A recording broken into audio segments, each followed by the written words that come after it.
Hey everyone out there, Cody here.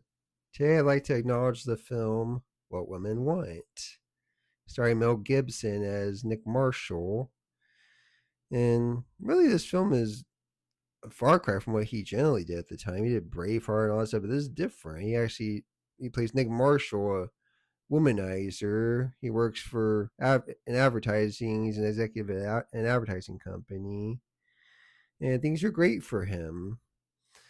The only thing is he has a strained relationship with his daughter. Well, he barely knows her and she hates him.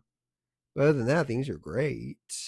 Anyhow, like I say, he works in advertising and they developed this product designed for women. It's a package for women and they want the employees to try it. So Nick tries it, puts a strip on his nose, waxes his legs. But unfortunately for him, he has his foot in a tub full of water and a hairdryer falls into the tub and he zaps himself. And he passes out when he comes to. He realizes he can hear what women think. At first, this freaks him out, and rightly so. But he learns to embrace it and becomes even more of a womanizer. I mean, what's stopping him? He's got more to work with now. And even at his job, he starts getting further ahead because they hired a new boss, Darcy, played by Helen Hunt. And he can hear her thoughts. He starts stealing her ideas. And well, one thing he does with his ability is he starts trying to get closer to his daughter. So that's good for him. Anyhow, back to his work.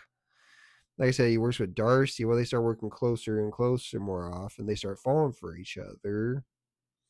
But then suddenly Darcy quits because she feels like she's not getting the respect she deserves. And also, she feels like people prefer Nick over her anyway. So it's like, why stay? And then there's Erin, a lowly receptionist at Nick's job, and she's practically invisible to everybody there, and she suffers from depression. And one day she doesn't show up, and Nick gets worried. And he goes to her house to check on her, and he says, "I'm so sorry for ignoring you all this time, and I'd love to give you a promotion." It really shows growth for his character. And I also like to mention real quick the remake What Men Want. It's centered on Taraji P. Henson's character Allie, and she can hear what men think.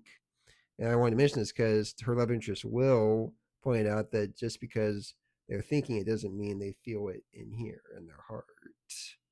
You may hear their thoughts, but you're not hearing what's going on in their hearts.